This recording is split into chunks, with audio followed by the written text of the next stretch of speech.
नमस्कार. मी पांडुरंग पंढरपूरकर. लपवाछपवीमध्ये आपलं स्वागत आहे. आजचा विषय आहे नव्या चातुर्वर्ण्याच्या दिशेनं. पांडुरंग पंढरपूरकर उवाच. आपण आता विश्वगुरू झालोत तशी ग्वाही आपल्या पंतप्रधानांनी आणि राज्यकर्त्यांनीच आपल्याला आणि जगाला ऐकवलेली आहे. त्यामुळं सारे न्यूनगंड बाजूला सारून आपण जगाला आपल्याला हवं ते आणि आवडणारं असलेलं मार्गदर्शन करायला सज्ज आहोत.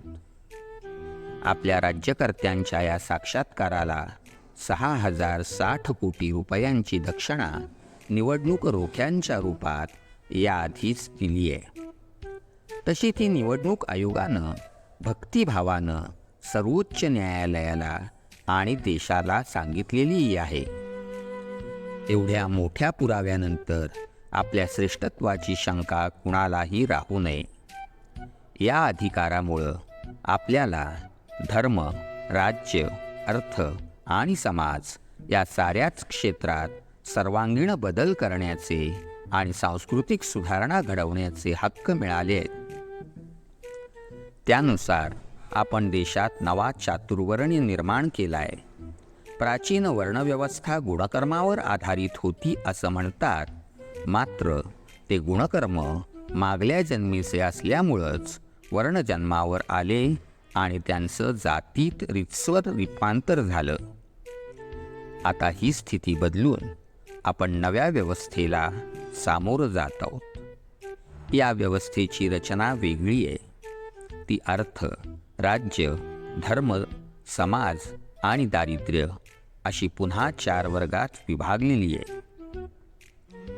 आताच्या सर्वोच्च अर्थव्यवस्थेत अदानी, अंबानी, वेदांती, प्रेमजी यासारखी थोर आणि बलशाली माणसं आहेत.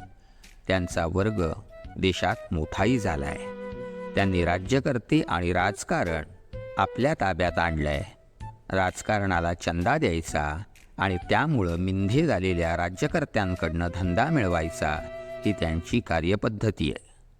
त्यांनी विमान कंपन्या विकत घेतल्या, कोळसा खाणी, रेल्वे स्थानकं, रेल्वे मार्ग, शिक्षण व्यवस्था, बंदरं आणि समुद्रकिनारे अशा साऱ्याच गोष्टी आपल्या मालकीच्या बनवल्या आहेत. या व्यवस्थेचा विशेष हा की ती स्थापन होण्यात काही गैर आहे असं आपल्या न्यायालयांना आणि प्राचीन ज्ञानवंतांनाही वाटल्याचं दिसलं नाही. दुसरा राज्यकर्त्यांचा वर्ग.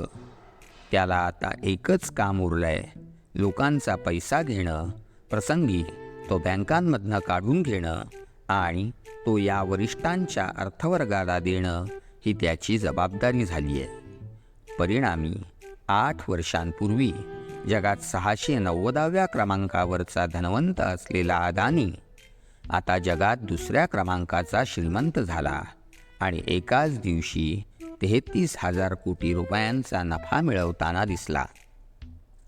अंबानी त्याच्या मुलाच्या लग्नाच्या साक्षगंधावर 576 कोटी रुपये खर्च करताना दिसला.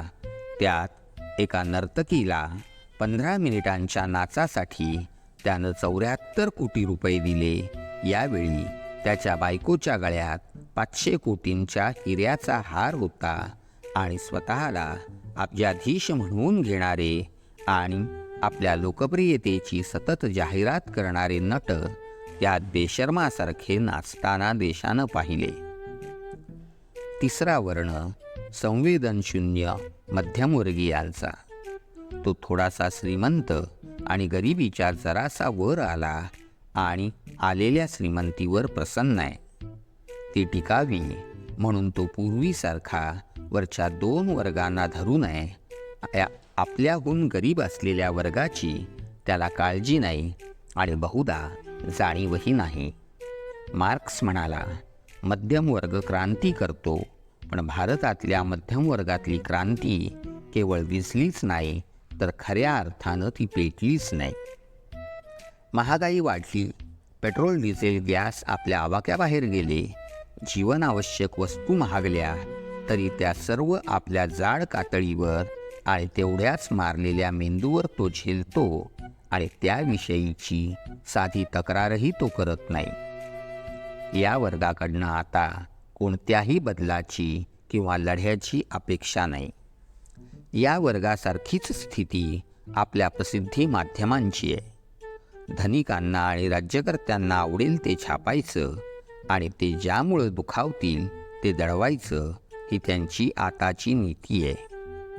तसंही सत्तेला सत्य चालत नाही, तिला सोय हवी असते. मध्यम वर्गालाही सत्याशी काही घेणं देणं आता उरलेलं नाही. गरिबांचा वर्ग माध्यमांच्या वाट्यालाही जात नाही. सबब सारं शांत, सुखी, समाधानी आणि त्यातलं थोडं अस्वस्थ असलं तरी अल्पसंख्य आहेत. राहता राहिला दारिद्र्य रेषेखालचा वर्ग. मनमोहन सिंगांच्या काळात देशातली 27 कोटी माणसं या रेषेवर आली. गेल्या 14 वर्षात पुन्हा 23 कोटी या रेषेखाली गेले.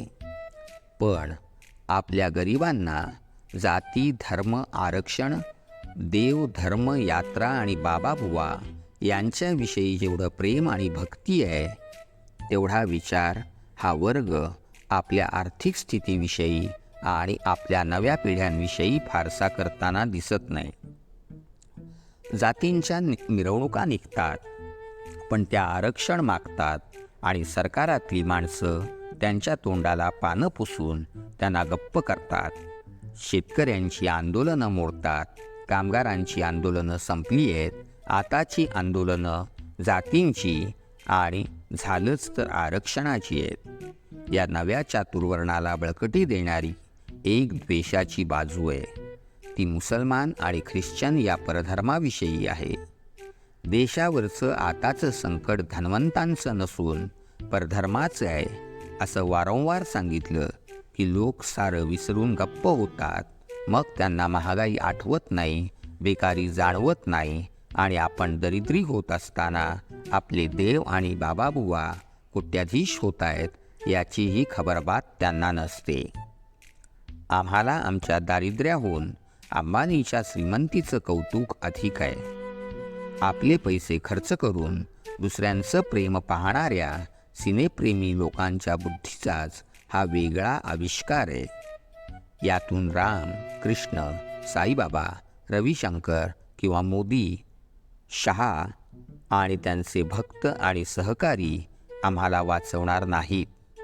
आमचं वाचणं आणि जिवंत राहून काही प्राप्त करणं हे आमच्याच बाधित झालेल्या ज्ञानाला जागं करून करावं लागणार आहे.